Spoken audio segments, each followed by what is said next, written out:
నమస్తే. Big breaking news. Big breaking news ఇది. కల్వకుంట్ల కవిత గారు తెలంగాణ జాగృతి అధ్యక్షురాలు జస్ట్ కొద్దిసేపటి క్రితమే ఆర్టీసీ సమస్యల మీద ప్రెస్ మీట్ పెట్టిన తరువాత జర్నలిస్టులతో జరిపిన చిట్ చాట్లో మాట్లాడుతూ మే మొదటి వారంలో నేను పార్టీ పెట్టబోతున్నాను అని చాలా స్పష్టంగా మీడియాతో చెప్పడం జరిగింది. సో మే ఫస్ట్ వీకేనా, బిఫోరా, ఆఫ్టరా, మొత్తానికైతే ఒక లీక్ ఇవ్వడం జరిగింది ఆమె. ఈ పలానా వారంలో నేను పార్టీ ప్రకటన చేయబోతున్నా అని. సో ఈ కల్వకుంట్ల కవిత గారికి సంబంధించిన పార్టీ విషయంలో మన దగ్గర చాలా కీలకమైన సమాచారం ఉంది.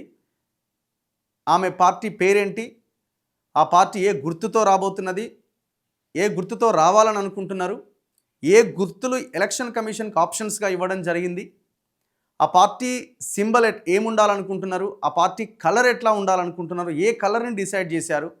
సో ఇవన్నీ అంశాలు మనం ఇప్పుడు డిస్కస్ చేయబోతున్నాం. మొత్తానికి కవిత గారు బీఆర్ఎస్ నుంచి బయటకు వచ్చి కొన్ని నెలలుగా ఆమె ఇటు కాంగ్రెస్ మీద, ముఖ్యంగా బీఆర్ఎస్ పార్టీ మీద, బీఆర్ఎస్ పార్టీలో ఉన్న కొంతమంది నాయకుల మీద, హరీష్ రావు మీద, కేటీఆర్ మీద కౌంటర్ ఇస్తూ పోతున్నారు. నిన్న మొన్న హరీష్ రావు తెలంగాణ కాంగ్రెస్ ఇక్కడ ఢిల్లీకి పోతున్నారు, వీళ్ళు ఢిల్లీకి తెలంగాణ ఆత్మగౌరవాన్ని తాకట్టు పెట్టారు అని అంటే, మరి మీరు ఎవరికి తాకట్టు పెట్టారు గతంలో? ఇప్పుడు కాంగ్రెస్ వాళ్ళేమో ఢిల్లీకి పోతున్నారు, మీరేమో ఫామ్ హౌస్కి పోయేటోళ్ళు, ఎర్రవల్లికి పోయేటోళ్ళు, అంతకుమించి తేడా ఏముంది ఇక్కడ అని ఆమె కౌంటర్ ఇవ్వడం జరిగింది. సో ఇవన్నీ ఆమె తన ప్రచార శైలి, ప్రెస్ మీట్లు ఇవన్నీ కొంత దూకుడుగా ముందుకు తీసుకెళ్లే ప్రయత్నం చేస్తున్నారు. మొత్తానికైతే ఆమె ఏదో ఒకటి చేయాలి, పార్టీని ముందుకు తీసుకెళ్ళాలి, పెట్టాలి పార్టీ అన్న ఒక కోణంలో ఆలోచిస్తున్నట్టయితే కనబడుతున్నది. ఇక సక్సెస్ ఫెయిల్యూరు ఎంతవరకు వస్తుంది అన్నది తర్వాత సబ్జెక్ట్. అది ఆమె పనిచేసే విధానం, ఇంతవరకు గవర్నమెంట్తో భాగస్వామురాలై 10 ఏళ్లుగా ఎప్పుడూ ఏ ఇష్యూ మీద మాట్లాడకుండా సడన్గా బయటికి రావడం, ఇవన్నీ అంశాలు ఆమెని ప్రజలు ఎంతవరకు యాక్సెప్ట్ చేస్తారన్నది భవిష్యత్తులో మనం చూడాలి. ఇవన్నీ పక్కకు పెడితే ఇంతకీ ఆమె పార్టీ పేరేంది, ఆమె పార్టీ కలర్ ఏంది, ఏ రకంగా ఉండబోతున్నది, ఎప్పుడు పార్టీ ప్రకటన చేయబోతున్నారు? నాకున్న విశ్వసనీయ సమాచారం ప్రకారం ఏప్రిల్ 15వ తేదీ రోజున ఆమె పార్టీ ప్రకటన చేయబోతున్నారు. ఒకవేళ ఏమైనా ఇబ్బందులు వస్తేనో లేకపోతే ఇంకేదైనా డిస్టర్బెన్సెస్ జరిగితే తప్ప ఈ క్షణానికి వాళ్ళు అనుకున్న డేట్,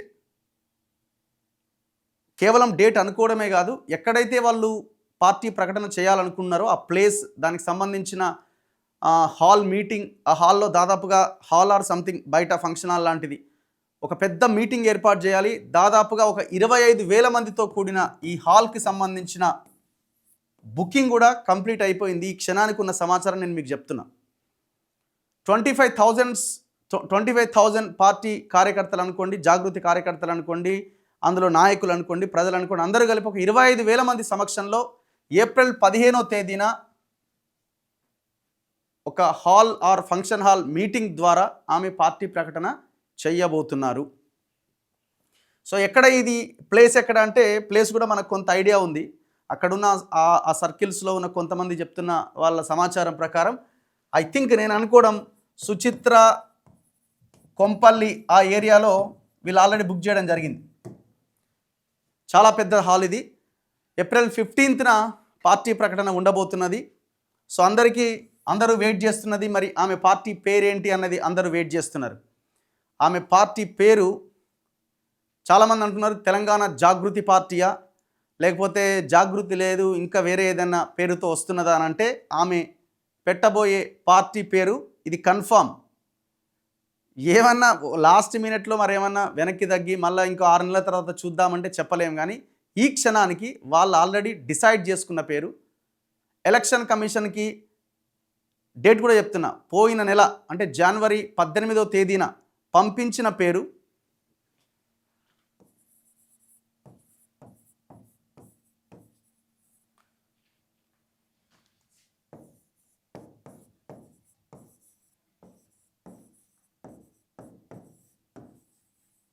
ఇగో ఇది కవిత పెట్టబోయే పార్టీ పేరు తెలంగాణ ప్రజా జాగృతి TPJ. తెలంగాణ ప్రజా జాగృతి కల్వకుంట్ల కవిత గారి పార్టీ పేరు. ఏప్రిల్ 15 25,000 మంది సమక్షంలో కొంపల్లి సుచిత్ర దగ్గర ఉన్న ఒక హాల్లో ఆమె ఈ ప్రకటన చేయబోతున్నారు. మే 1 కాదు, అంతకంటే బిఫోరే లాస్ట్ మంత్ జనవరి 18న ఎలక్షన్ కమిషన్ దానికి వాళ్ళందరికీ అప్లై చేయడం అదంతా ప్రాసెస్ అంతా కంప్లీట్ అయిపోయింది. సో మేబీ నేను అనుకోవడం ఈ 28th are 26th are 28th వరకల్లా ఈ ప్రాసెస్ అంతా కూడా కంప్లీట్ అవ్వబోతున్నది. పార్టీ రిజిస్టర్ కూడా కాబోతున్నది. తెలంగాణ ప్రజా జాగృతి. సో ఇది మనకున్న క్లియర్ ఇన్ఫర్మేషన్. సో ఈ పార్టీ రంగు పసుపు రంగులో ఈ పార్టీ జెండా ఉండే అవకాశం ఉంది. పసుపు అండ్ ఎరుపు ఈ కలర్ అయితే పక్కా. మరి ఇది ఏమన్నా చేంజెస్ ఏమైనా ఉంటే చెప్పలేము. పసుపు రంగులో పార్టీ జెండా ఉండాలి అన్న ఆలోచన చేసినట్టుగా మనకున్న ఇన్ఫర్మేషన్. మరి ఏమైనా కలర్స్ ఏమన్నా లాస్ట్ మినిట్లో మారితే చెప్పలేం. తెలంగాణ ప్రజా జాగృతి పసుపు అండ్ ఎరుపు రంగులో ఉండే అవకాశం ఉంది. ఎందుకు ఇట్లాంటి కలర్స్ పెడతారంటే, ఇప్పుడు బీఆర్ఎస్ పార్టీది గులాబీ రంగులో ఉంటుంది, ఎరుపు రంగులో ఉంటుంది కమ్యూనిస్టులది, గ్రీన్ కలర్ ఉంటుంది కొన్ని పార్టీలది. సో ఎందుకంటే ఆ కలర్ చూడగానే క్యాచీగా ఉండడానికి, కాంట్రాస్ట్ ఇదిగా ఉండడానికి ఇట్లాంటి కలర్స్ వాడుతూ ఉంటారు. లైట్ కలర్స్ అయితేనేమో సో అది ఏ కలర్ గుర్తుపట్టకుండా ఉంటుంది. ఇవన్నీ కూడా క్యాచీ కలర్స్ అనమాట. సో ఎల్లో కలర్, పసుపు కలర్ ఆమె పార్టీ రంగుగా, అంటే పార్టీ జెండా మీద ఉన్న కలర్గా తెలుస్తున్నది. పసుపు ప్లస్ ఎరుపు 2 కలర్స్ ఉండేలాగా కనబడుతున్నది. నెక్స్ట్ గుర్తేంటి? నాకు తెలిసిన సమాచారం ప్రకారం గుర్తు ఆమె 2 గుర్తులు అనుకుంటున్నారు వాళ్ళు. మరి ఈ గుర్తులు అనేది మనం అనుకున్నది ఖచ్చితంగా వస్తుందన్నది అవకాశం లేదు. ఎందుకంటే మనం కొన్ని ఆప్షన్స్ పెడితే ఎలక్షన్ కమిషన్ను ఆ గుర్తులు వేరే ఏ పార్టీకి లేకపోతే మాత్రమే మనకి ఇస్తుంది. సో వేరే పార్టీకి ఉన్నాయనుకోండి, ఆ గుర్తులు మనం ఎంత మంచి గుర్తు అయినా ఇవ్వరు. సో వీళ్ళు ప్రధానంగా కావాలి అని కోరుకుంటున్న గుర్తు కాగడ. కాగడ తెలుసు కదా, కాగడ గుర్తు. బిఫోర్ అనుకున్నారట వీళ్ళు కళ్ళద్దాల గుర్తు వస్తే బాగుంటుంది అని. కళ్ళజోడు, కళ్ళద్దాలు. సో కళ్ళద్దాలు వచ్చే అవకాశం లేదు, వేరే ఏదో రాష్ట్రంలోనే ఎక్కడో సింబల్ ఉంది అని అంటున్నారు. కాగడ గుర్తు మీద వీళ్ళు ప్రధానంగా ఫోకస్ చేశారు. మరి అది కూడా వస్తుందో రాదో, అది రాకపోతే వేరే ఏమైనా గుర్తు ఉండే అవకాశం ఉంది. సో ఇంకేమున్నాయి? పార్టీ రంగు, గుర్తు, ఇంకేమైనా కావాలన్నా ఇన్ఫర్మేషన్? ఏప్రిల్ 15 సుచిత్రార్ కొంపల్లి దగ్గర ఒక హాల్లో 25,000 మంది సమక్షంలో తెలంగాణ ప్రజా జాగృతి పేరుతో కల్వకుంట్ల కవిత గారు కొత్త రాజకీయ వేదికని తెలంగాణ ప్రజల ముందుకు తీసుకురాబోతున్నారు. ఆమె భవిష్యత్ ఎట్లా ఉంటుంది ఏంటి అన్నది ఆమె పనితీరు మీద, ఆమె విధానాల మీద ప్రజలు రిసీవ్ చేసుకునే దాని ప్రకారం ఆమె సక్సెస్ ఆర్ ఫెయిల్యూర్ ఆధారపడి ఉంటుంది. సో అయితే ఇప్పుడు ఈ టోటల్ ప్రాసెస్ ప్రక్రియలో భాగంగా నేను అనుకోవడం, ఐ థింక్ 20 డేస్ బ్యాక్ ఒక ఫ్లెక్సీ తయారు చేయించారు వాళ్ళ ఆఫీస్లో. తెలంగాణ ప్రజా జాగృతి పేరుతో ఒక ఫ్లెక్సీ తయారు చేసి ఎలక్షన్ కమిషన్ పంపించాలన్నమాట. అది ఫ్లెక్సీ తయారు చేసి ఒక హాల్లో ఒక 60-70 మంది నాయకులు, కార్యకర్తలు కూర్చొని ఒక ఫోటో తీసి ఆ ఫోటోని ఎలక్షన్ కమిషన్ కూడా పంపించడం జరిగింది. ఐ థింక్ నేను అనుకోవడం ఆ తెలంగాణ ప్రజా జాగృతి ఫ్లెక్సీ ఆఫీస్లోనే ఉండుంటుంది ఏదో ఒక రూమ్లో. సో ఇవన్నీ మనకి ఒక క్లారిటీ ఉన్న సమాచారం అన్నమాట. ఏమన్నా లాస్ట్ మినిట్లో చేంజ్ అయితే మనం ఏం చేయలేం, కానీ ఈ క్షణానికైతే వాళ్ళు డిసైడ్ అయినది అయితే ఇది, ఎలక్షన్ కమిషన్కి ఇచ్చింది అయితే ఇది. రిజిస్ట్రేషన్ ప్రాసెస్ ఎండింగ్లో ఉంది, 1-2 డేస్లో అది కూడా అయిపోతుంది ప్రాసెస్ అంతా. కలర్ డిసైడ్ అయింది, గుర్తు డిసైడ్ కావాల్సి ఉన్నది. ఏప్రిల్ 15వ తేదీన పార్టీ ప్రకటన చేయబోతున్నారు. ఈ ఫంక్షన్ హాల్కి సంబంధించింది కూడా, ఈ ఫంక్షన్ హాల్ బుక్ చేసింది కూడా ఎవరు అంటే ఆమె భర్త అయిన అనిల్ గారు దీన్ని బుక్ చేయడం జరిగింది.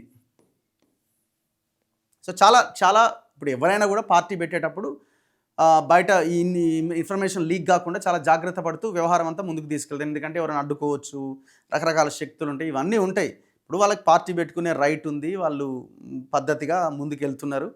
సక్సెస్ ఫెయిల్యూర్ అనేది ప్రజలు డిసైడ్ చేస్తారు. సో ఇందులో వాళ్ళు కూడా కొంత సీక్రెసీ మెయింటైన్ చేస్తూ ముందుకు తీసుకెళ్లే ప్రయత్నం చేస్తున్నారు. ఏదైనా పెద్ద సమయం కూడా ఏం లేదు కాబట్టి మనకు తెలిసిన ఇన్ఫర్మేషన్ని ప్రజల ముందు పెట్టడం మన బాధ్యత అనుకోండి, ఇంకోటి అనుకోండి. సో ఇది మొత్తానికి తెలంగాణ ప్రజా జాగృతి పేరుతో ఆమె ముందుకు రాబోతున్నారు. మరొక ఎన్ని రోజులు ఉంది, ఇంకొక 1.5 మంత్ అటు ఇటుగా 1.5 మంత్ 2 మంత్స్లో ఆమె తెలంగాణ ప్రజల ముందుకు వచ్చి పార్టీ ప్రకటన చేయబోతున్నారు. మే 1st వీక్ అని చెప్తున్నారు, కానీ మే 1st వీక్ అయితే కాదనేది నాకు అనిపిస్తున్నది. నాకున్న ఎక్స్క్లూజివ్ విశ్వసనీయ వర్గాల సమాచారం ప్రకారం నాకు వస్తున్న ఇన్ఫర్మేషన్. సరే, ఇప్పుడు మరి బీఆర్ఎస్ పార్టీ దీన్ని ఏ రకంగా రిసీవ్ చేసుకుంటారు? వాళ్ళు ఆల్రెడీ డిసైడ్ అయిపోయారు ఈమె ఎట్లాగో పార్టీ పెడుతుంది అని. ఆమె కూడా ముందు నుంచి అందరికి చెప్తున్నది పార్టీ పెడతామని. సో రాబోయే రోజుల్లో ఆమె విధానాలు, ఆమె పనితీరు ఏ రకంగా ఉంటుంది, ఏ రకంగా ముందుకెళ్తుంది అన్నది మనం రాబోయే రోజుల్లో చూద్దాం. మొత్తానికి తెలంగాణ రాజకీయ ఈ రణరంగంలో మరో పార్టీ పురుడు పోసుకోబోతున్నది ఏప్రిల్ 15వ తేదీన. చూస్తూనే ఉండండి మన తొలి వెలుగు.